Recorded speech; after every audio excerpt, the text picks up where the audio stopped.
hoje com mais um estudo clínico, recebendo nossos colegas da unidade clínica Álvaro Alvim. E a gente sempre gosta de saber se tem alguém que é a primeira vez que vem ao estudo clínico. Levanta a mão, por favor. Tá. Então, a maioria já é veterano, né? Já conhece a nossa sistemática. Para quem é a primeira vez, sejam muito bem-vindos. A gente tem esse momento de estudo clínico que ocorre uma vez por mês, sempre às terças-feiras, intercalado, às vezes manhã, às vezes tarde, né? E nesse momento a gente está recebendo então os nossos colegas que vêm trazer da unidade clínica, que eu acho que é a primeira vez, né? Então a unidade de adição, que também funciona na unidade Álvaro Alvim, já esteve conosco, né? E trouxeram uma experiência bastante enriquecedora para nós.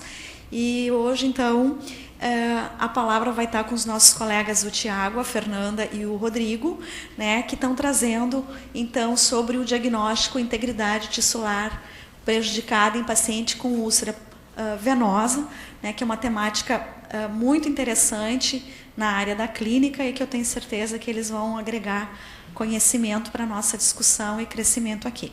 Então, sejam bem-vindos e a palavra está com vocês, tá? Bom dia a todos, obrigado pela presença de todos. É uma satisfação para a gente estar aqui hoje, apresentando então o 126º estudo clínico do processo de enfermagem. Apesar de ser o 126º, para nós é o primeiro estudo clínico que a gente está apresentando. Um grande desafio foi para a gente preparar esse estudo, então, e poder trazer um pouquinho da nossa unidade, um pouquinho do trabalho que a gente presta para os nossos pacientes lá na unidade Álvaro Alvim. Então, vou começar me apresentando. Meu nome é Tiago, eu sou enfermeiro, atualmente estou como chefia da unidade, então, de internação clínica da unidade Álvaro Alvim. Vou apresentar os meninos aqui que vão apresentar comigo. Eu sou Fernanda, então, também enfermeira da unidade no turno da tarde. Eu sou o Rodrigo, enfermeiro também do turno da tarde. Bom, então a gente vai começar então falando um pouco da integridade tissular prejudicada em paciente com úlcera venosa, tá? Gostaria de mostrar então, os apresentantes são a Fernanda, o Rodrigo e eu que vão apresentar o trabalho, e começar falando um pouquinho então da nossa unidade, para quem não conhece ou não teve a oportunidade ainda de chegar até lá para conhecer um pouquinho a unidade. Está aberto a visitas, quem apreciar e gostar de ir, está aberto para visitas também. A nossa unidade, então, Álvaro Alvim, é uma outra unidade, é uma unidade nova do Hospital de Clínicas, que foi incorporada ao hospital em 2012, através da obtenção do prédio, que era da antiga UBRA. O hospital acabou ficando com esse prédio e começou os trabalhos lá em 2012. Tá, então, uma unidade nova, não tão nova quanto outras unidades que tem no hospital. Faz 2 anos que estamos com as atividades lá, e no prédio hoje está funcionando a nossa unidade de internação clínica, a unidade de adição e o ambulatório também, que está fazendo os trabalhos lá nessa unidade. A unidade fica aqui pertinho, para quem não conhece, na rua Álvaro Alvim. Tem uma van também para deslocamento do pessoal daqui do hospital até lá a unidade e retornos em alguns horários específicos. Para quem quiser e tiver a oportunidade de ir lá conhecer, também tem essa outra facilidade para chegar até lá. Um pouquinho, então, da nossa unidade de internação clínica. Vou trazer algumas fotos e vou falando com vocês um pouquinho. É uma unidade de internação clínica, então, com 30 leitos clínicos, que, a partir do início, quando foi pensada a unidade, foi pensada como uma retaguarda do serviço de emergência. Os pacientes, a grande maioria, são referenciados da nossa emergência do Hospital de Clínicas, então, e acabam chegando até a gente através de um transporte terceirizado, que é uma ambulância simples. A partir do ano passado, também dentro dessa unidade de 30 leitos clínicos, foi incorporado o serviço de geriatria, ficando com 12 a 14 leitos, então, para a equipe de geriatria da medicina interna, que acabam internando lá também. Também esses pacientes sendo referenciados do serviço de emergência. Aqui é o hall de entrada, então, no 3º andar da nossa unidade. Aqui a vista panorâmica da unidade, então, são 30 leitos, são todos os leitos duplos. Aqui é o nosso posto de enfermagem, seguindo todas as rotinas preconizadas do hospital. Nós também participamos, no ano passado, da acreditação internacional, também fomos avaliados. Estamos dentro de todas as rotinas do hospital. Outra visão do nosso posto de enfermagem, onde cada paciente tem a sua gaveta de medicamentos individualizados. Aqui tem o pessoal, os técnicos de enfermagem trabalhando. Aqui ocorre a passagem de plantão nossa. Aqui fica um armário e aqui fica sempre uma secretária, também um administrativo 24 horas auxiliando. Uma das particularidades que nós temos lá é que a gente não tem uma CTI. Então, a nossa unidade clínica que dá toda a retaguarda para os pacientes graves que ocorrem tanto na nossa unidade ou em qualquer outra área da unidade Álvaro Alvim como um todo. Então, a particularidade diferente que tem das outras unidades aqui do hospital é o nosso box de urgência e emergência. Nós temos um box para atendimento de pacientes mais graves e também atendimento de parada cardiorrespiratória. Esse nosso box é totalmente equipado com o carro de parada nível 3, com monitor, com desfibrilador. Temos um respirador, temos um eletrocardiograma só para nós e também temos um ecógrafo. Também é um outro diferencial que a gente tem, que é a utilização desse ecógrafo, tanto pela equipe médica e também pela equipe de enfermagem que foi qualificada, foi capacitada para puncionar então os pacientes também com o auxílio do ecógrafo. Tá? É um diferencial que a gente também tem na nossa unidade. Então, a gente procura, lógico, como é uma unidade distante do hospital e não temos uma CTI presente lá na unidade, a gente acaba tentando prever muitas vezes que esse paciente venha a piorar. Então, a gente está sempre avaliando e reavaliando esses pacientes para que eles não venham a piorar e tenham que retornar para cá. Caso ocorra uma piora desse paciente, ele é estabilizado nesse box de urgência e emergência, é atendido ali, e aí é chamado, então, é feito o contato com a nossa emergência, que também está sempre aberta para nós, e esse paciente é transferido de lá para a emergência através de com a equipe terceirizada de uma UTI móvel, medicalizada, com médico, enfermeiro e um técnico de enfermagem, que também é disponível 24 horas através de um contrato que tem com o hospital. Aqui mostrando os leitos, então, são todos leitos duplos, tá, com as camas também do hospital, que o hospital acabou adquirindo esses anos. Todos têm banheiros, alguns dos nossos banheiros estão, então, adequados para pacientes cadeirantes já, e os que não estão têm uma previsão para adequar. Também de diferente, o que tem na nossa unidade, de diferente um pouquinho daqui. O nosso material, nós temos um pequeno estoque de material de CME. Por quê? Porque nós não temos o advento de ter um centro de material de esterilização na própria unidade. Todo o material que vai para a gente também vai com a equipe terceirizada do nosso CME aqui. Então, tem esse contato direto com o CME. Tudo que chega para a gente, chega, a grande maioria, por um pessoal terceirizado. A gente tem, então, um material lá disponível para ventilação, algumas coisas para alguns kits de urgência, como tóraco para drenagem de tórax, paracentese, flebotomia, traqueostomia. Então, tem algumas coisas específicas para o atendimento de urgência e emergência.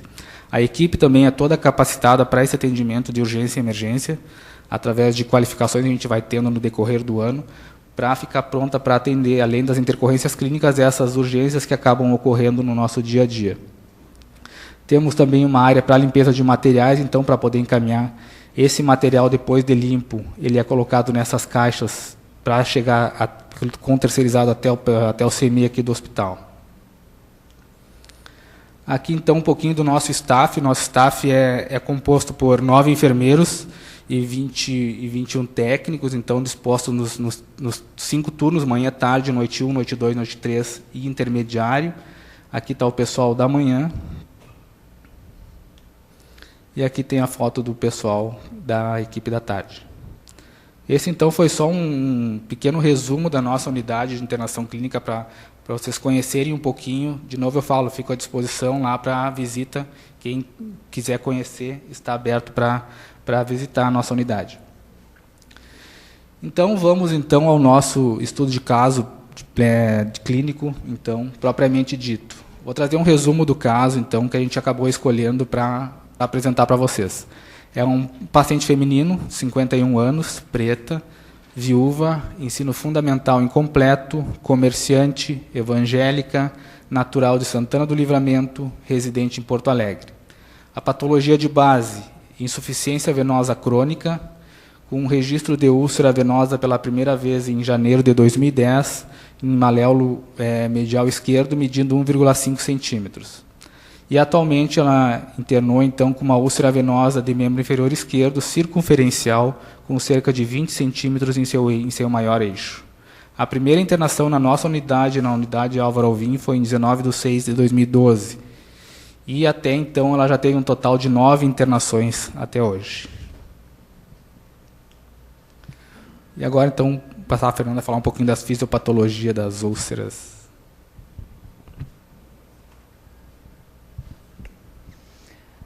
Bem, antes então da gente entrar bem especificamente no caso, eu vou diferenciar um pouquinho entre as úlceras venosas, arteriais e sob pressão. Só para a gente ter um feedback, assim, um retorno rapidinho, para a gente conseguir entender melhor o porquê que a nossa paciente então tem essa úlcera já há alguns anos. Começar com a úlcera venosa, então, na verdade, resumindo, a úlcera venosa a gente chama que é uma incompetência do sistema venoso. Ou seja, o retorno venoso ele está prejudicado, ele acaba ficando, como eu vou dizer, fica represado nas pernas, na parte bem inferior, normalmente na região abaixo da panturrilha, aqui no tornozelo. O que acontece? Vai gerando uma inflamação, vai ficando. A gente sabe que, popularmente, assim, o sangue venoso ele é, digamos, sujo. Né? Ele está retornando para o organismo, para o coração, sem oxigênio e com as impurezas, enfim, de já ter ido até o pé e está voltando para o coração. Então, ele vai ficando ali com as impurezas. Normalmente, a pessoa acaba batendo, fazendo uma lesãozinha na perna ou no pé. Normalmente, a gente tem o que a gente chama de porta de entrada. A pessoa, normalmente, as mulheres vão fazer o pé, acabam fazendo uma feridinha, acaba entrando alguma bactéria, aquele sangue já está represado ali, acaba gerando a inflamação e posterior infecção, acaba abrindo. Tá? Então, é uma insuficiência do sistema venoso, por isso que ela é uma úlcera venosa. O que diferencia ela na prática, quando a gente está olhando para o nosso paciente, é a forma irregular que ela tem. Dá para ver direitinho ali, ó, as voltinhas, os contornos, as bordas bem irregulares. Essa já é um exemplo que a gente pegou já bem quase fechando, já tem bastante área de granulação, ela está toda vermelhinha, não tem mais infecção ali. O paciente normalmente tem muita dor, né? Todas elas normalmente doem bastante. E a perna, como um todo, ela é bem edemaciada, porque o sangue represou ali, e mais vermelha. Normalmente o pulso bem presente, não tem alteração, e bem vermelha, bem inchada e bem dolorida. Sinais todos de infecção e inflamação.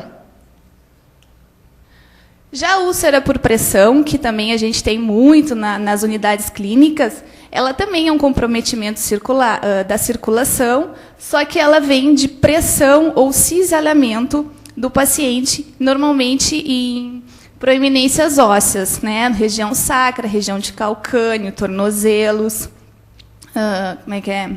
cotovelos. Então, é por pressão mesmo que ela acaba abrindo. Essa é uma figura também de uma região sacra. Normalmente, nas úlceras por pressão, a gente tem essa placa de necrose, ou escara, como a gente fala normalmente, o que não é muito comum nas úlceras venosas. Tá? Então, isso diferencia bastante. O formato irregular ou não, na úlcera por pressão, não é fácil de identificar, tanto faz, ela pode ser bem redondinha ou as bordas bem irregular. Bom, o tratamento eu não estou entrando aqui, que é só uma pincelada, mas a gente, relembrando, né, a gente sabe que a melhor coisa que a gente tem para a úlcera de pressão é a mudança de decúbito. E a úlcera arterial, também comprometimento circulatório, mas arterial. Normalmente acontece por uma arteriosclerose, um trombo, um ateroma que obstrui aquela artéria, dificultando, então, que a circulação chegue na área, Também pode acontecer por uma batida, por uma infecção que o paciente teve na própria pele, e aí abre também, rompe e segue o mesmo esquema da venosa e por pressão. O que diferencia elas? É o formato bem regular, bem redondinho. A pele ela é mais preta, assim, mais com uma cor parece que sem vida, em função da questão do oxigênio circulante, que diminui por ser uma úlcera arterial. Também dolorida, sem um pouco de edema, às vezes sim, às vezes não, o que não é tão característico. O característico do edema é uma das úlceras venosas. Bem, então foi só uma pincelada para diferenciar as três. E agora, então, vamos começar realmente com o nosso estudo. O Tiago já fez um resumo do caso. Uma questão que a gente tem... Não, Lúcia, obrigada. Outra particularidade que a gente tem na unidade é a chegada do nosso paciente. O nosso paciente vem 99% da emergência, como o Tiago disse, é uma retaguarda. Eventualmente, vem algum transferido das unidades, mas é 99% da emergência. E eles vêm de ambulância, um serviço terceirizado. O serviço que faz o transporte, emergência, nossa unidade, é uma ambulância simples, que tem um técnico de enfermagem e um motorista. Alguns são técnicos, outros são só motorista. Todo paciente, quando ele chega, a gente faz a admissão e escreve algo não necessariamente igual a essa evolução, mas sempre conta que o paciente veio de maca, transferido pela equipe urgente, que é o nome da equipe, sem relatos de intercorrência no trajeto, porque isso é importante. Vai que o paciente passa mal, né? Muitos dos nossos pacientes têm DPOC, então daqui a pouco dá uma falta de ar, alguma coisa do tipo. E aí segue a nossa admissão de enfermagem interna por úlcera varicosa ou úlcera venosa, é a mesma coisa, infectada em membro inferior esquerdo. O que mais? Uma foto, então, da nossa ambulância na frente do hospital, na entrada principal. E agora o Rodrigo continua com a gente com a anamnese. A gente vai trazer um pouquinho, então, de como é que foi a anamnese dessa paciente. É uma paciente que, como o Thiago falou, já internou várias vezes conosco. É uma paciente bastante conhecida e praticamente sempre pelo mesmo motivo, em função dessa úlcera venosa que ela tem, uma úlcera que já traz de anos, que nunca até hoje teve resolução no caso, em função de vários fatores.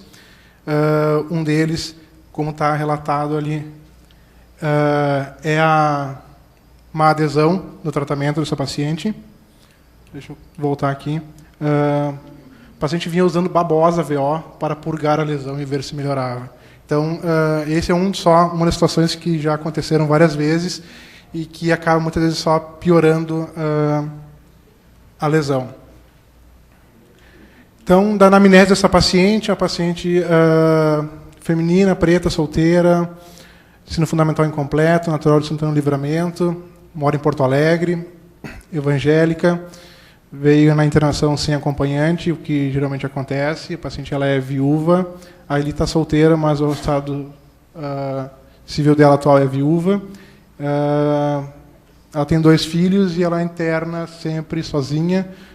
Dificilmente tem alguém junto durante as internações dela. O motivo da internação, então, é essa úlcera no membro inferior esquerdo. Já vem usando varfarina, paciente que ela tem história de TVP prévia, então já é anticoagulada. Diversos medicamentos analgésicos, em função da dor que ela tem nessa perna, uma dor crônica. Com uma prótese de quadril já e uma história de adição à morfina. É uma paciente que, em todas as suas internações conosco, mostrou, isso vai ficar depois evidente, vocês vão poder olhar nas nossas evoluções em que a paciente solicita morfina nas suas internações. Pela história familiar, o pai ela não sabe, a mãe diabética e hipertensa, paciente que nega alergias, conhece sim a sua doença, conhece o seu problema de saúde, durante as internações demonstra entendimento do que é necessário para que tenha uma boa recuperação da sua lesão, no entanto, raramente segue essas orientações. Na parte neurológica, então, caminha com auxílio de muletas na motricidade, sem alterações maiores do ponto de vista neurológico, uma paciente que é lúcida, que é orientada. Dos órgãos dos sentidos, então, na hora da admissão, essa paciente com dor no membro inferior esquerdo, em queimação, uma dor de escala 7, e a história de dor é uma dor crônica, então, no membro inferior esquerdo. Dos demais órgãos dos sentidos, sem nenhuma alteração. Do ponto de vista respiratório, uma paciente eupneica, se ventilando em ar ambiente, sem nenhuma comorbidade do ponto de vista respiratório. O tórax sem nenhum tipo de alteração também. Sinais vitais na chegada, sinais vitais estáveis. Aqui é uma das características que evidencia a adição à morfina. Ela em nenhum momento apresenta sinais que demonstrem dor.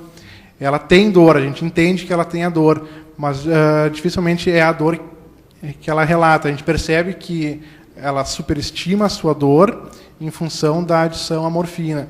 Então, ela tem uma certa intolerância a outros analgésicos, que ela tenta fazer o detrimento desses analgésicos para fazer o uso da morfina.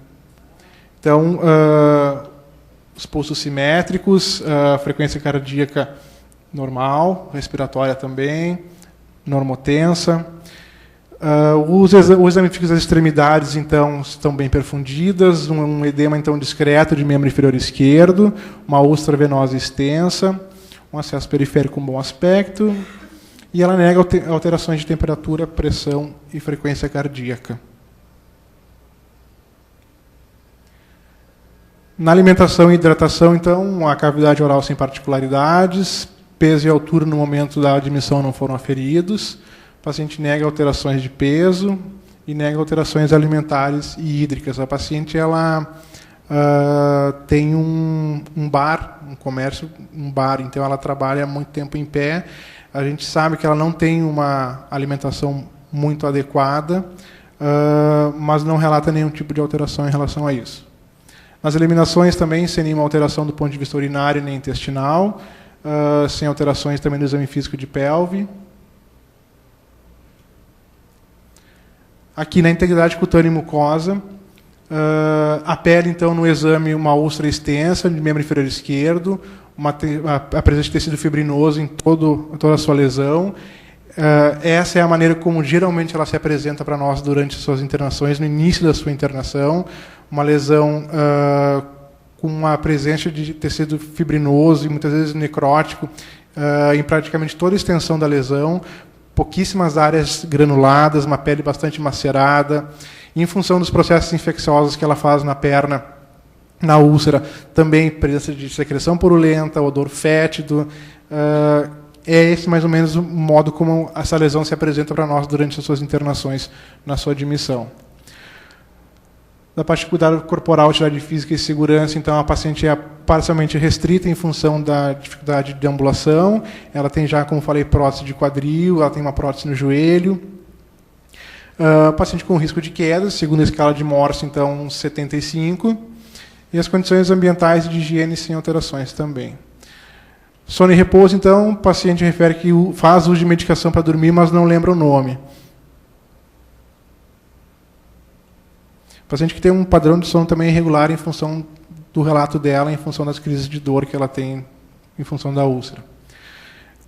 Reprodução e sexualidade, então, um citopatológico em 2012, nunca fez mamografia, vida sexual ativa, não informou métodos contraceptivos e contra prevenção de DSTs, sem alteração de exame físico de mamas e genitais. Então, nas necessidades psicossociais, como eu falei, a paciente é proprietária de um bar, ela é viúva, tem 2 filhos, relata um bom relacionamento com a família. Em relação à expectativa com cuidado, então ela tem esperança de ver as úlceras fecharem, isso ela sempre demonstrou em todas as suas internações, que ela anseia por ver essa úlcera fechar. A repercussão então, da doença na vida pessoal, ela tem ciência das suas limitações e dos cuidados que ela deve adotar, só que, no entanto, ela não segue as orientações do pós-alta, e isso fica evidente em todas as suas reinternações, porque a úlcera sai num estado bom, adequado, para uma boa evolução, uma evolução favorável no pós-alta, e alguns meses depois ela retorna no mesmo estado inicial, ou às vezes pior do que quando ela chegou na última internação. As condições de moradias adequadas, estado emocional triste, em função que ela sabe que vai ter que internar de novo. Ela se sente bem lá internada, no entanto, durante todas as suas admissões, ela demonstra tristeza em função de ter que internar de novo, que a úlcera piorou, que ela sabe que não conseguiu seguir as orientações que foram dadas no pré-alta. Das necessidades psicoespirituais, então, ela crê em Deus, estabelece como valores a vida e a família, e no que pode lhe ajudar, ela tem esperança, então, em ver as úlceras fechadas e anseia pela possibilidade de realizar um enxerto. Numa das internações de 2013, ela saiu da unidade com a úlcera propícia para o enxerto, só faltava, estava toda granulada, era só epitelizar, e aí ela retornou alguns meses depois com a úlcera num estado bastante crítico já em relação à presença de necrose, à presença de fibrina, de processo infeccioso.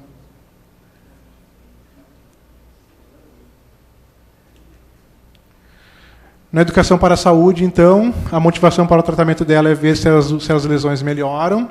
Uma paciente que tem plena capacidade para o autocuidado, apesar de deambular com as muletas, com esse risco de queda, mas ela é bastante independente. Não apresenta, a princípio, limitações para a educação, ela compreende as orientações que são passadas, ela nos dá o retorno em relação ao que ela precisa fazer. No entanto, a parte prática é que falta, peca na implementação dessas orientações que são dadas para ela. Nega bebida alcoólica, nega tabagismo e nega outro tipo de drogas. A conduta, então, a admissão à unidade, foi feito o processo de enfermagem, as escalas de Morse e Braden, as orientações, então, em relação à prevenção de quedas, identificação de paciente, os direitos e gerenciamento da dor, higiene das mãos, rotinas da unidade, orientações que são feitas praticamente a todos os pacientes que internam conosco.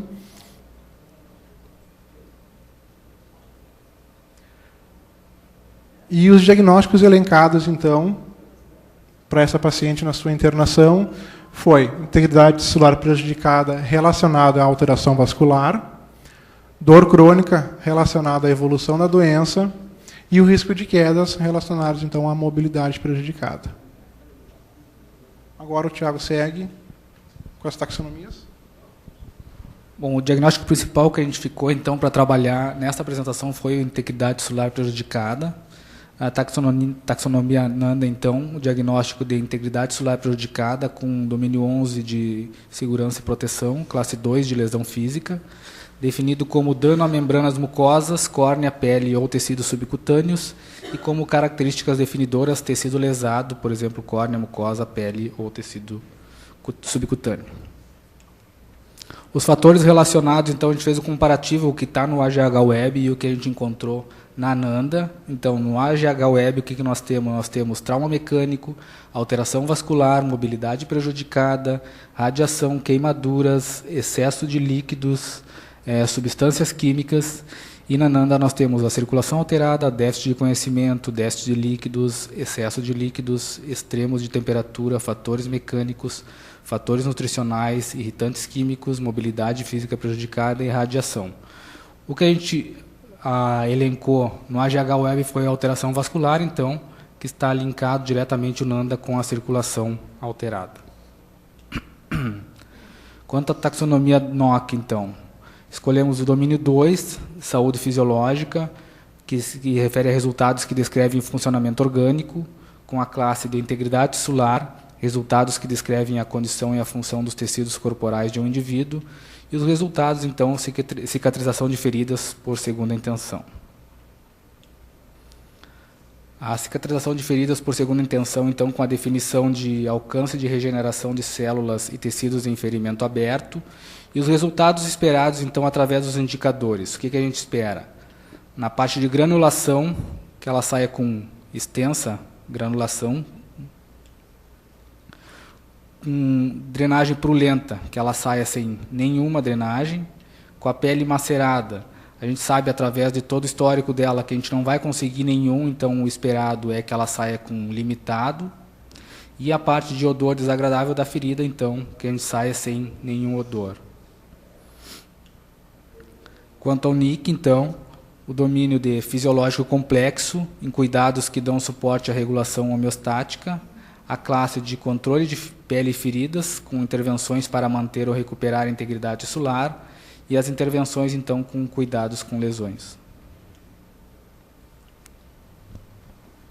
Aqui nas atividades, a gente vai colocar o que está na NANDA e depois o que a gente colocou na prescrição de enfermagem dessa paciente nessa internação.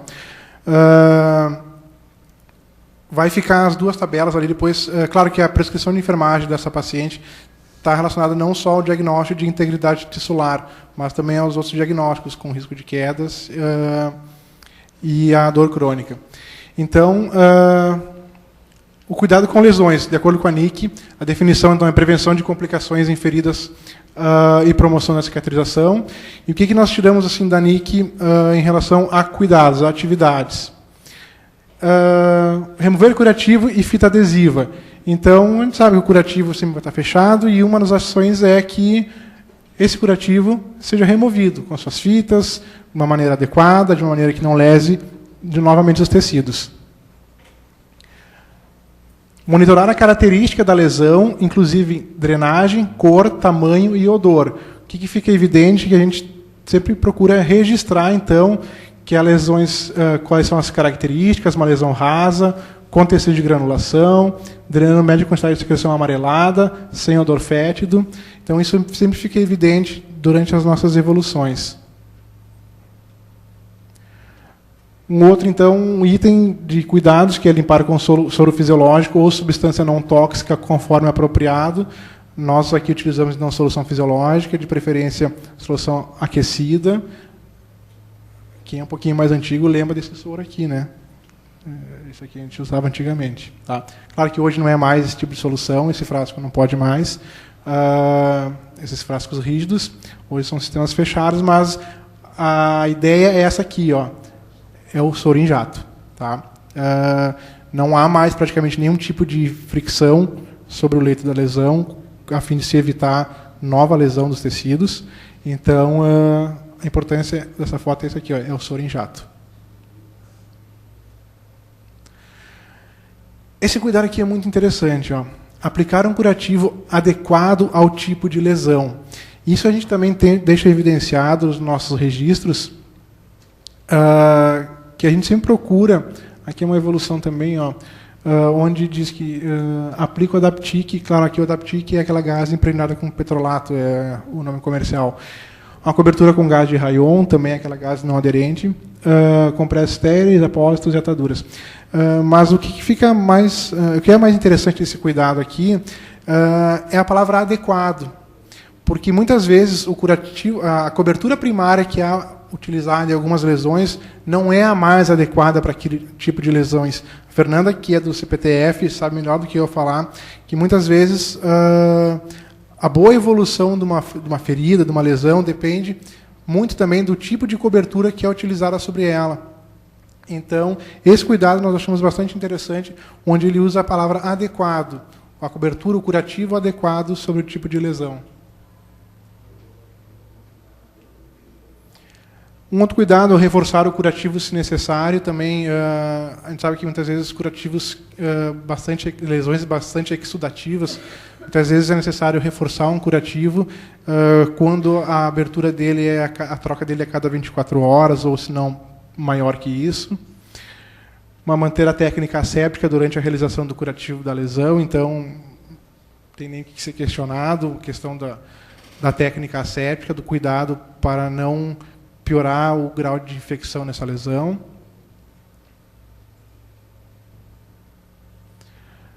Trocar o curativo conforme a quantidade de exsudato e drenagem. Então, muitas vezes é necessária a troca mais frequente desse curativo em função da quantidade que ela drena. Examinar a lesão a cada troca de curativo, isso é muito importante.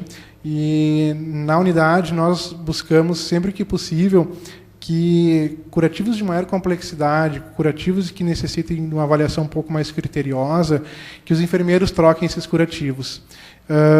Esse é um exemplo dessa paciente que nós fizemos, onde quase que exclusivamente os curativos dela foram feitos pelos enfermeiros da unidade. Isso é uma rotina que nós tentamos buscar sempre, de estar presente no momento não só da realização do curativo, mas muitas vezes participando da troca do curativo. Comparar, então, e registrar regularmente todas as mudanças da lesão. Isso é muito importante para quem depois vai estar buscando esses registros, que essas mudanças estejam todas documentadas.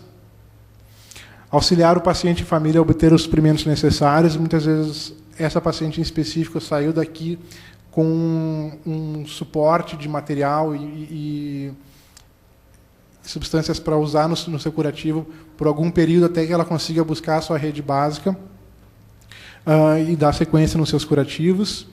Orientar o paciente e família sobre a armazenagem, então, e descarte de curativos e materiais. Orientar o paciente e família sobre os procedimentos de cuidado com a lesão. Isso foi feito exaustivamente com essa paciente, orientado e explicado por diversas vezes os cuidados necessários para que ela conseguisse ter uma evolução favorável dessa lesão. Orientar, então, o paciente e família sobre sinais e sintomas de infecção. E, por fim, documentar local, tamanho e aspecto da lesão. Aqui também é uma coisa que a gente procura muitas vezes, é registrar tamanho de lesão, para que a gente consiga também, depois, linkado com aquele outro cuidado ali, estabelecer um comparativo entre elas. Então, a gente consegue, para aqueles que não estão vendo a lesão diariamente, na troca dos curativos, consegue fazer um acompanhamento das características da lesão e também das dimensões que ela apresenta.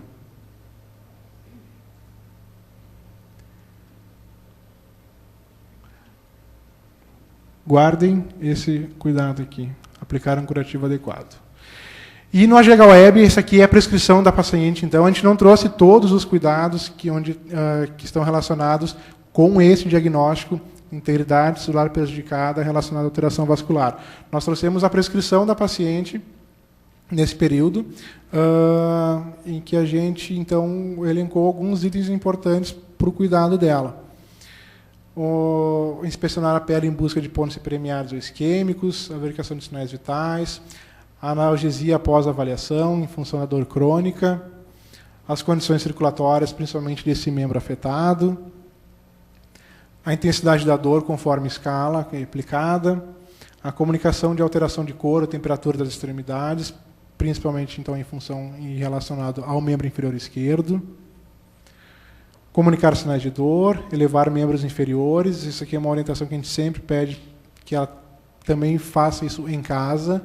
E, no entanto, todas as suas reinternações, ela sempre alega que trabalha muito, que não consegue repousar e que não mantém os membros elevados, principalmente o membro inferior esquerdo.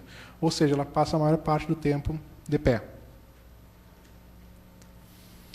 Manter campainha ao alcance do paciente, então, em função do risco de quedas, para que ela chame quando necessário.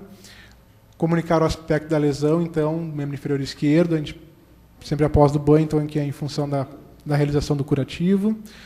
Manter o curativo externo limpo e seco, então, no membro inferior esquerdo, a troca, então, foi feita naquele período. E trocar, então, a parte externa do curativo, se necessário. Então, é relacionado com aquele cuidado onde a gente troca, ou a gente reforça o curativo, ou então a gente troca conforme a drenagem. Aqui, repete, está de novo o membro inferior elevado. Então, essa foi a prescrição de enfermagem que a gente trouxe dela. Alguns itens vocês viram que têm uma boa relação com o que é apresentado na NIC. E, mais ou menos, foi o que atendeu então, as necessidades dessa paciente durante a sua internação. Aqui a evolução agora. Aqui um pouquinho da evolução, então, dessa paciente no período de internação dela. Então, só para trazer alguns recortes da evolução, lá como realmente ela acontece, então, Aqui da troca de curativos, então, que foi retirada da Aptic, que havia sido colocado previamente na emergência, foi quando ela chegou, então, foi lavado o soro fisiológico em abundância, a presença de secreção purulenta, cheiro fétido, diversas áreas de fibrina, poucas áreas granuladas. Foi aplicado, então, nesse momento, papaína em praticamente toda a extensão das úlceras e somente 2 pontos foi utilizado o hidrogel. Foi fechado com gás, apósitos, compressas e ataduras. A reavaliação foi, então, deveria ser feita no próximo dia e a analgesia feita, então, conforme a prescrição médica. Então, ela estava desacompanhada, lúcida, orientada, comunicativa, eupneica em ar ambiente, com boa aceitação da alimentação, abdômen normotenso, eliminações espontâneas e relato de constipação há 3 dias, deambulava com auxílio de muletas, seguia com relato de dor e insistência em receber frequentemente a medicação morfina. Então, aqui a gente traz como exemplo, falando de novo da adição à morfina, administrada então a medicação conforme a orientação do médico, antes, durante e após a realização do curativo. O curativo, então, com lesões extensas em toda a área da perna esquerda, com maior parte de área com densa camada de fibrina, pequenas áreas com tecido de granulação, foi desbridado algumas áreas de fibrina. A equipe médica, então, participou junto, avaliando a lesão, mantendo o curativo de 2 em 2 dias devido ao uso da papaína, então. TCM, hidrogel e também ataduras. Essas ataduras aqui, geralmente a gente trocava diariamente devido ao grande exudato que tinha. Extremidades aquecidas, então, estavam sem edemas, o Braden do dia, o Morse, e não tinha sido observado de dor no momento, apesar da paciente relatar algias. Então, os sinais estavam todos estáveis, não tinha nenhuma outra significância de dor. Aqui o Morse, então só o Rodrigo está me falando aqui que é 75, aqui não é o 35. Aqui então, a lesão da paciente quando ela chegou na unidade para a gente. Tá? Aliás, bastante exudato, áreas de fibrina, lesão circunferencial em todo o membro inferior esquerdo, então. Aqui mais um retrato, aqui as áreas de fibrina que acabaram saindo na lavagem com o soro fisiológico. Aqui mais uma evolução, então, num outro dia, paciente sem queixas, sonolenta, sensório rebaixado, pouco responsivo ao chamado, fala desconexa por vezes, deambula com auxílio de muletas.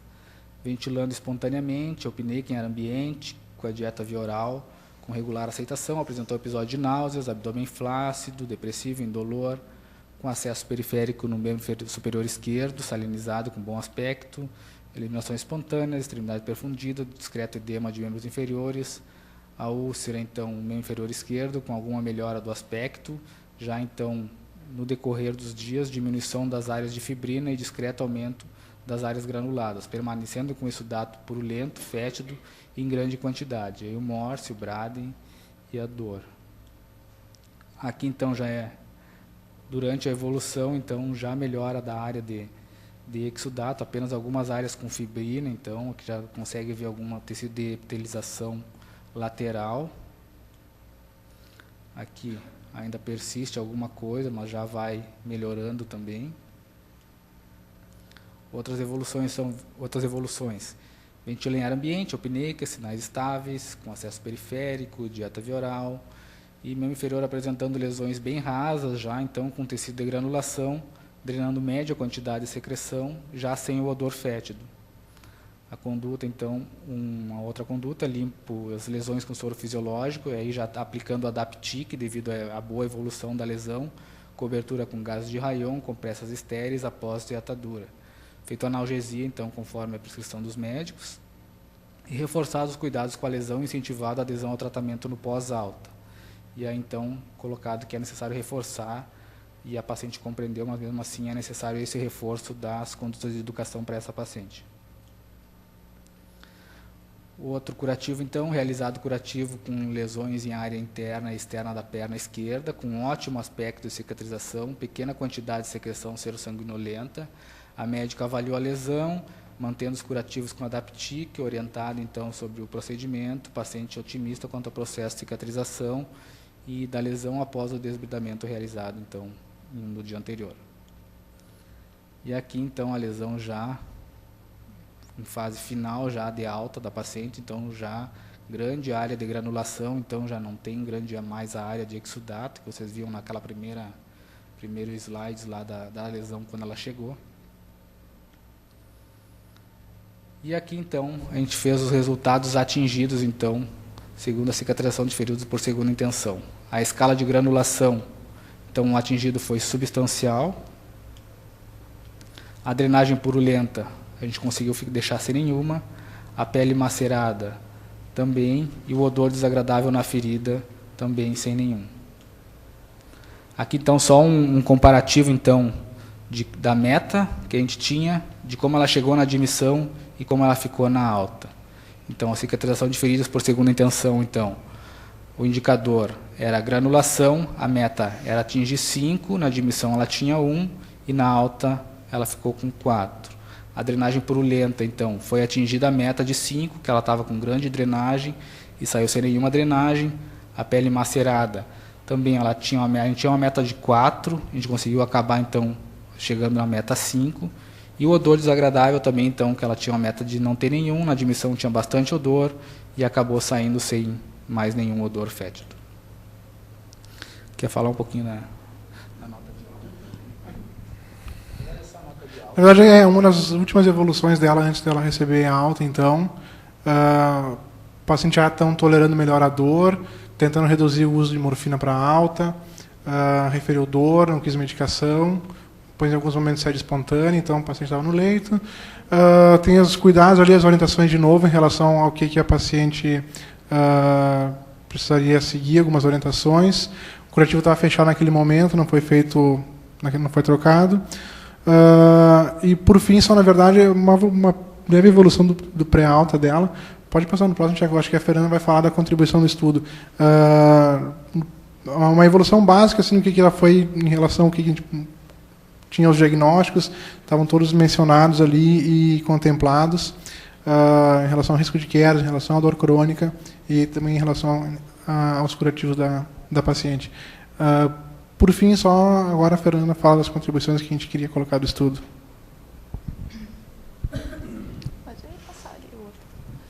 Bem, lembra que o Rodrigo pediu para a gente prestar atenção naquele cuidado onde dizia o curativo adequado. Pois então, essa é uma das nossas sugestões de inclusão na GH Web, nos cuidados, seguindo a taxonomia da Nanda, da Nick, então, aplicar um curativo adequado ao tipo de lesão.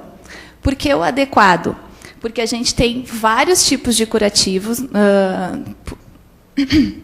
no hospital e na rede, para facilitar muito o trabalho do enfermeiro e do próprio técnico de enfermagem, porque hoje a gente usa um curativo, amanhã outro, depois de amanhã a gente pode voltar para o primeiro, porque cada pessoa, cada evolução, cada ferida é diferente. A gente sempre fala no curativo ideal, porque o curativo real, que sirva para todos, a gente não tem. Né? Então, a gente queria incluir este cuidado, também pela questão de facilidade para a equipe. E a gente queria sugerir, talvez a Fátima consiga nos dizer, quanto à questão assim da própria questão de cobrança, de financeiro. Daqui a pouco, se tá em prescrição, curativo com Adaptic, curativo com papaína, com alginato, possa ser cobrado e reverter para o hospital. Porque a gente sabe da dificuldade que a gente tem com os médicos, a gente tem que ir atrás, pedir para trocar o curativo. E é muito dinâmico, é um dia um, no outro dia outro. Até a própria questão que a gente tem dificuldade com os médicos, acredito que seja de todas as unidades, é a questão da prescrição 3 vezes ao dia. Hoje em dia, a gente sabe que não existe curativo 3 vezes ao dia. Muito pelo contrário, às vezes tem curativos que fica 3 dias fechado, e não 3 vezes ao dia. O que a gente pode fazer e pedir para eles é isso. Curativo 1 vez ao dia. Se precisar, a gente troca a parte externa, se saturar, se sujar. Mas a cobertura primária, com papaína, com Adaptic, não se troca 3 vezes ao dia. Em vez de melhorar, a gente vai piorar a lesão. Né? Tudo que o organismo demorou lá 20 horas para fazer, a mínima coisa, a mínima questão de granulação, a gente vai ali, tira o curativo, a gente tira a parte boa e a parte ruim. Então, era isso que a gente queria incluir. E concluir, então, que o diagnóstico integridade tissular prejudicada relacionada à alteração vascular foi muito eficiente nesse caso. A gente viu, por todas as taxonomias da NANDA, NIC e NOC, que ele é muito adequado para o nosso caso, e acredito que para vários outros que a gente mesmo tem na unidade, que a gente ficou pensando em qual que a gente ia fazer. E como os guris já disseram, através dos indicadores, a gente conseguiu acurar esse diagnóstico. Essas são as nossas referências, se alguém quiser. E muito obrigado.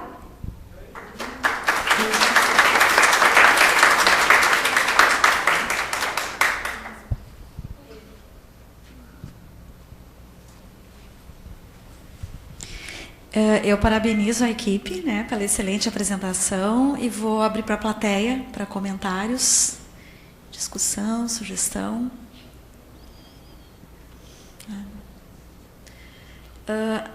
Enquanto o pessoal pensa, então, a Fernanda trouxe uma questão, né, vou vir mais para cá por causa da caixa,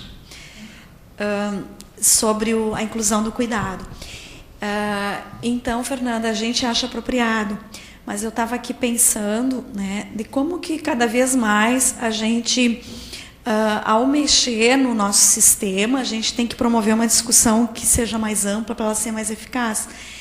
Então, de estar conversando também com o CPTF, né, do qual tu faz parte, no sentido de estar vendo essa questão da prescrição, né, porque em alguns casos eu tenho certeza que na questão de feridas, por exemplo, o enfermeiro estaria mais habilitado a prescrever do que o clínico, né? E do que a gente poderia estar vendo em termos de protocolo para que o enfermeiro tenha essa autonomia. Porque não adianta eu mudar o cuidado no sistema, por exemplo, mais adaptado, se o mais adaptado para aquele paciente exige uma prescrição médica. Então, de novo, tu fica atrelado à condição da prescrição e ele, às vezes, inadequadamente, como tu bem exemplificou, prescreve de forma equivocada. Então, eu penso que, assim como a gente tem um protocolo de úlcera por pressão, talvez a gente possa pensar protocolos de úlceras venosas e arteriais, que também são muito frequentes. Então, como tu está no CPTF, eu já queria que tu levasse isso para pautar lá, porque daí, quando a gente mexer no sistema, a gente atende realmente a uma necessidade na sua amplitude, né? E naquilo que requer a eficiência. Em termos de custo, hoje tudo no hospital vem via prescrição médica, mas existe um projeto que a Melissa está estudando, aonde vai vir também da prescrição de enfermagem. Então, a ideia para o futuro é que a gente tenha kits padrão. Então, quando prescrever usando, trocar um curativo extenso, né? O que é esse curativo extenso? Ele vai ter lá tantas gases, enfim, toda a discriminação do que contempla aquele tipo de kit, né? Isso ainda é um embrião, né? Então, mas a gente já vislumbra essa possibilidade, sim. Mas para agora, para esse diagnóstico, que ele é muito específico para uso da comissão CPTF, eu gostaria de estar podendo discutir isso com esse outro grupo junto, antes de mexer nesse cuidado, tá? Então, aí eu volto para abrir para a plateia, então, respondido essa questão. Aí atrás, senão eu vou passando para ti, Lúcia, pessoal. Assim, nós estamos trabalhando lá com o SEIC, na Álvaro Alvim, fazem 2 anos e vai fechar agora 2 e 6 meses. E esse serviço tem se dedicado muito ao estudo. E eu respeito muito esse processo, porque foi um grupo que começou trabalhando com uma visão de que aquele espaço seria para cuidados de atenção primária. E em 2 semanas nós nos transformamos com uma expertise, com muitas capacitações e muita dedicação de estudo desse grupo, assim, que merece todo o respeito. Há questões muito mais avançadas. Nós temos um box de urgência para atender PCR e coisas tão graves quanto para a instituição inteira, né? Desde o trabalhador de uma terceirizada que cai lá no telhado até uma queda e tudo que advém de outras unidades. Então, o grupo está muito preparado para atender de 8 a 80. O grupo vem se dedicando a estudo como esses, especificamente hoje apresentando, né, sobre esse diagnóstico de integridade tissular prejudicada. E acho que essa questão de a gente ser crítico a esses processos, identificar o que de melhoria e colocar na roda mesmo possibilidades. Eu sei que eles já estão com um segundo caso, né? E um segundo caso com melhores resultados. E isso me deixou muito feliz, porque eles já avançaram de 2, 3, 4 casos que estão acompanhando e implementando melhorias, né? Gerando mais qualidade esse atendimento e a própria equipe, porque ali a gente não está falando só dos enfermeiros, os técnicos estão se envolvendo diretamente com esse atendimento. Então, todos nós ficamos muito satisfeitos com isso. E então, assim, dá parabéns e continuem estudando e trabalhando, porque o ganho vai ser para todos nós vamos obter resultados bem positivos de tudo isso, né? E acho que essas questões financeiras, a gente já ouviu da administração central, e é importante a gente ter um impacto melhor, porque às vezes a gente quer ficar mais preocupado com questões de redução de custo, e é o contrário, né? A gente acaba se equivocando nisso. Então, assim, tem vários projetos que a gente pode solicitar e nós podemos entrar em algumas pesquisas e, sim, obter melhores práticas para isso. Então, não posso me furtar em dizer que estou muito feliz pelo trabalho que a equipe vem desenvolvendo, e aqui eu não me dirijo somente aos 3 colegas, né? A Fê, o Rodrigo e o Tiago, mas a todos que fazem parte da equipe e que estão sempre estudando e estão sempre tentando achar melhorias e implantá-las e dedicadas a esse processo. Então, muito obrigada em nome da coordenação da Álvaro Alvim e parabéns. Tá. Quem mais, pessoal? Aham. Vocês têm alguma coisa de psicologia? Como vocês falaram, o paciente assim, que é motivado ao tratamento, o paciente considera que interno 9 vezes, assim, teria, teoricamente, teria condições financeiras, comerciante, a família acompanha, tudo mais, mas assim, vocês dão várias orientações, né, durante todo o período e a paciente não segue. E também tem aqueles fatores, teria como ter com a pedra elevada, trabalho, tudo mais, que tivesse um apoio no sentido de tentar, né, viabilizar, na verdade, quando tivesse alta, porque muitas vezes a gente mais identifica ali, a gente sente, a gente conversa, precisa de um outro profissional, né, para estimular ou tentar ver o que está acontecendo por trás. Tem a questão da adição à rotina, como eu falasse, de repente ela não faz tantos cuidados porque ela quer retornar, existe ou não existe isso, mas que tem um outro profissional junto que possa também dar um suporte em relação a esse lado. Falasse que ela chega triste, que ela não quer internar, mas aí depois ela chega triste, ela tem uma depressão por trás que não é tratada, assim, alguma outra coisa que esteja acontecendo. Até a gente trabalha lá com a equipe multiprofissional, temos o pessoal da... Estou embaixo aqui. A gente tem o pessoal da psicologia, tem o pessoal da assistência social, temos o pessoal que nos ajuda bastante. Até nesse caso, acho que a psicologia a gente acabou pecando nessa parte, não pedindo auxílio para eles, mas é uma boa... Na verdade, não pedindo nessa internação, né? Porque são 9 internações. Eu posso dizer, assim, talvez uma falha ou não, mas, enfim, no início a gente se envolve muito mais com essa parte multiprofissional, multidisciplinar com o serviço social. A gente foi tentar investigar realmente se ela tem todo esse suporte que ela nos disse que tinha de material, de posto de saúde. Então, o serviço social foi atrás e realmente tem próximo à casa dela, tem como ela pegar as gases, enfim. E o serviço de psicologia também acompanha ela. A gente conversando entre nós, ao realizar o estudo, a gente até levantou a questão de drogas mesmo, de uso de drogas daqui a pouco pela paciente, em função de toda a vida social que ela tem, no local onde ela reside, no comércio que ela tem. Então, isso é uma questão que a gente levantou entre nós, mas que, na realidade, nunca foi questionado a ela, né? Porque quando o paciente já chega com essa questão de adição à morfina, sempre levanta essa possibilidade para nós. Então, sim, o serviço de psicologia acompanhou ela nas primeiras internações e o serviço social também. Só que agora, por último, a gente acaba, sabe, batendo sempre na mesma tecla com ela. Ela vai super bem para casa e volta super mal da perna.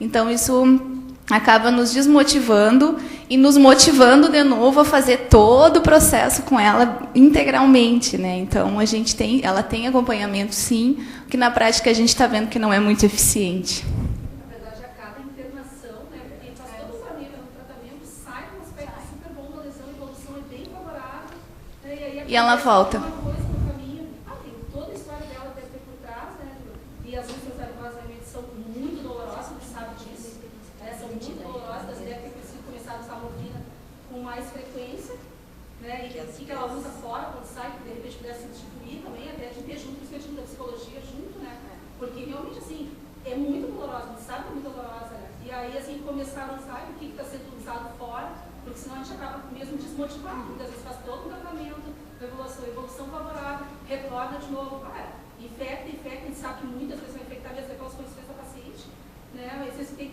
boas condições de higiene, tem tudo favorável, né, e assim, não consegue ficar muito tempo com a perna erguida, a gente trabalha 50 anos, é ativa, né, então assim, tentar ver algumas condições em determinados momentos, de tantas e tantas horas, sentar e levar, algumas coisas que pudessem implementar no nosso pós-cuidado, na pós-alta ali, que favorecesse e evitasse essas internações, né? Com certeza, tem toda a razão, assim, mas o que agora, enquanto estava comentando, estava me lembrando, num dos episódios do serviço social, o que as gurias trouxeram da rede básica próxima é que é um posto primário, eu acho, enfim, na verdade, que só tem mesmo material de curativo. Na verdade, ela consegue soro e gaze. Não consta de ter neste posto, que é o mais próximo da casa dela, serviço de psicologia. Teria que ser os postos de referência, e que daí já entra no velho problema, né, da questão social dela toda. Então, acho que a gente peca um pouco, a rede básica peca um pouco, e ela vai para casa bem e volta para casa ruim. A gente fica nesse vai e vem, mas com certeza tens toda a razão, assim, na questão essa de dar todo o suporte para a paciente. Eu vejo que essa observação é super importante, porque cada vez mais nós nos damos conta de que aquilo que a gente faz, mesmo num centro de excelência como é o nosso, como ele é dependente da rede, né? Que se tu não tem o apoio na rede básica, o nosso trabalho ele é eficiente enquanto o paciente está aqui, né? Então, esse processo ele é muito longo, né? Mas cada vez mais eu acho que isso a sociedade vem requerendo e solicitando, e alguns programas, algumas iniciativas estão modificando esse cenário, apesar de muito lento, né? E com certeza essa paciente ela precisa de um acompanhamento na vida cotidiana dela, né? Não é na internação somente, assim, né? Mas é muito bem pontuado. E acho que esse exercício de reflexão que a gente faz aqui, ele é importante, porque há tempos atrás a gente se pautava só naquilo que a gente fazia, isso que a gente fazia estava bom, o paciente ia embora, né? Hoje a gente faz esse tipo de observação. Então nós também estamos mudando, né? Internamente na instituição nós também estamos nos abrindo para um olhar para estar valorizando o trabalho da unidade básica de saúde também, o que antes a gente não se preocupava, né? Mariur? Até assim, em relação a uma coisa de diagnóstico, mas a questão emocional mesmo, pensando, assim, tem esperança, de repente o tratamento é longo, assim, por que não acontece isso com uma filha? Vocês já conhecem, assim, 9 internações, sempre a mesma coisa. Então, assim, não é porque a gente se detém na ferida, mas não é a ferida só propriamente dita. Tem alguma coisa a mais, ela já interna triste, assim, alguma coisa, mas não só a ferida propriamente dita. Bom, pessoal, parabéns para vocês. Eu estou muito orgulhosa do trabalho que vocês fizeram. E eu queria lembrar que o hospital, na verdade, faz parte de uma rede. E ele é um pedaço muito pequeno dessa rede, que circunda a vida das pessoas, onde eles passam a maior parte do seu tempo fora do hospital. E a gente tem problemas de trabalhar com rede. O hospital é uma ilha de excelência e ele tem muita dificuldade de se contrarreferenciar. A gente ainda tem muita dificuldade nisso. Então, todo esse processo de acreditação veio para nos sinalizar isso também, que o nosso plano de cuidados ele tem que passar as fronteiras das portas do hospital e que, aos poucos, a gente tem que aprender os demais recursos que a rede tem, inclusive na nossa própria rede interna. Então, se eventualmente a gente tem ambulatórios especializados dentro do próprio hospital, para o qual a gente possa fazer vinculação de pós-alta de sujeitos como esse, né, que foi apresentado aqui, ou de outros, né, e de serviços intermediários que estejam entre a atenção especializada, que é o que a gente tem, né, a terciária, e a atenção básica. A atenção básica não é para isso, não é para atender a esse tipo de demanda. Na atenção básica é para fazer promoção de saúde, é para isso que existe a atenção básica. Então, a gente também tem uma visão um pouco equivocada de para onde fazer o segmento pós-alta dos nossos pacientes. E a atenção básica não é a opção ainda para o estágio de úlcera varicosa que essa pessoa estava tendo. A gente precisa ir no meio de uma coisa intermediária antes dela chegar na atenção básica, que é um ambulatório especializado. No caso dela, ela já no início, em 2010, nas primeiras internações, ela foi encaminhada para o nosso ambulatório de feridas, só que, pelo relato dela, confesso que não fui eu, nós não fomos atrás assim, para ver se é real, ela foi desvinculada já do ambulatório em função que ela não conseguia frequentar as consultas. Né? Então, agora, claro, a gente pode tentar de novo, posso ver direto com o pessoal de lá para tentar novamente. Só que daí ela vai ter que estar também disposta a... em função... o que ela traz muito para nós é a questão do trabalho dela, que envolve ela 100% do dia, então complica tudo. Aí tem a questão da adição, como a colega falou, daqui a pouco ela quer voltar por causa da morfina, então é bem complicado, mas ela já participou do ambulatório e agora ela não está mais. Pessoal, algum comentário mais? Antes de a gente ir para o encerramento, eu ainda queria trazer uma outra questão muito importante para nós na instituição, que é... um dos nossos desafios, e para breve, que é a questão de trabalhar com metas. Né? E que eu posso dizer que tanto a unidade de edição, quando apresentou o estudo clínico, quanto vocês, todos os estudos têm apresentado, mas reportando a unidade Álvaro Alvim, os dois grupos trouxeram muito bem explicitado a questão do uso da NOC como metas e de uma forma simples e aplicável à prática clínica. Né? Então, eu quero poder chamar a atenção disso para toda a equipe de enfermagem, tanto para os enfermeiros quanto para os técnicos, que quando às vezes a gente fala em NOC, que parece algo assim difícil, né, que quando a gente senta e estuda, a gente percebe que é factível, não é? E que, na verdade, os indicadores... eles são aqueles elementos que têm que constar na minha evolução de enfermagem. Então, se eu tenho o diagnóstico aberto de integridade tissular prejudicada por uma úlcera por pressão de origem que tem uma etiologia de alteração vascular, é óbvio que eu tenho que ter prescrito a intervenção de controle dos pulsos, porque a etiologia dessa UP está na regulação. E que, portanto, eu vou ter que ter lá na minha meta o desenrolar dessa úlcera, que é a cicatrização ou não dela. E como é que eu meço isso? Pelo tamanho, pelo exudato, pelo odor, né? E que vocês fizeram.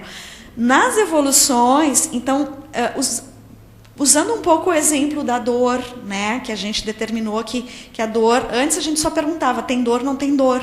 Hoje a gente tem que dizer a intensidade, a característica e a localização. Numa ferida, eu também tenho que fazer isso. Eu tenho que caracterizar ela em termos de extensão, de secreção, né, de odor. E isso, quanto mais a gente tiver explicitado na evolução, mais facilmente eu vou ter o resultado do meu trabalho. E se aquela meta eu estou atingindo ou não.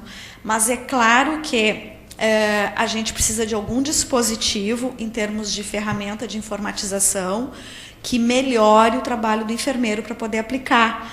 Mas, enquanto isso, o que eu podia estar propondo, por exemplo, para vocês, que a Lúcia está dizendo que estão estudando, né, e que sempre que atender esses pacientes, se reportar o estudo que vocês fizeram e usar esses indicadores para estar na evolução de vocês, por exemplo, contemplando.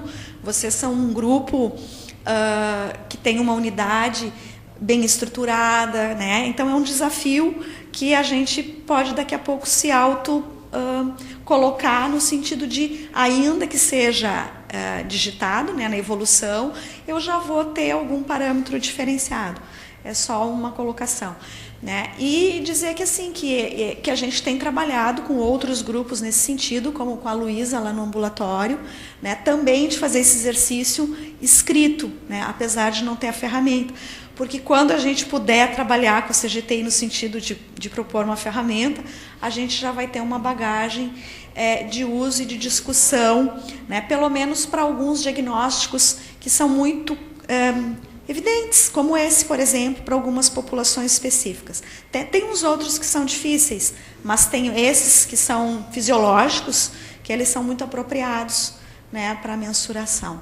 Então, não podia deixar passar essa oportunidade de estar falando sobre a NOC, porque esse é o nosso desafio, né, para os próximos anos, bem assim, mas próximos anos próximos mesmo, não a perder de vista.